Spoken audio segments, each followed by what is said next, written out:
მეგონა Philips smartphone-ები 2000-იანებში დარჩა მეთქი, მაგრამ 2026 წელს გაიღვიძეს და რაღაც smartphone-ების წარმოება დაიწყეს.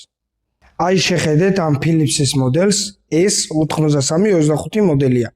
10200 მAh-იანი ელემენტი ჩადეს. და ბაზარში, აი ჩინურ ბაზარში, რაც კი იპოვეს, ყველაფერი პარკში ჩაყარეს, თავის ჩაკუჩიან, ფანარიან, ყველაფრიანად და პირდაპირ ბაზარზე გამოუშვეს ტელეფონად რა. აი, ტელეფონად რამდენად გამოგადგებათ არ ვიცი, მაგრამ თავდაცვისთვის იდეალური საშუალება.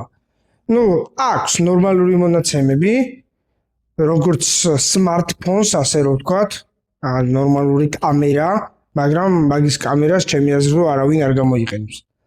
დანიშნულება რეალურად სხვა რამეა. თავდაცვა და დიდი ელემენტი.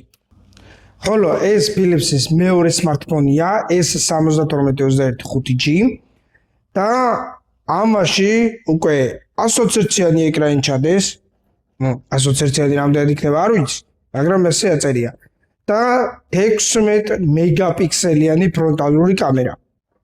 ხო და მოკლედ ტექნოლოგიები ვითარდება, რობოტები დადიან, smartphone-ები რავი თვითონ გველაპარაკებიან უკვე და Philips-მა გადაწყვეტა რომ საწყობში და ბაზარში თუ რამე ნაგავი იყო დარჩენილი, ყველაფერი წამოიღო და ტელეფონებად შემოეტყიდა ჩვენთვის რა. მაგრამ არა უშავს, ყველაფერი ხდება.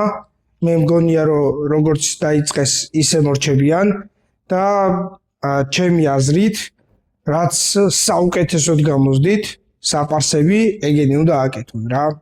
გამიწერეთ თქვენი აზრი ამ smartphone-თან დაკავშირებით კომენტარებში.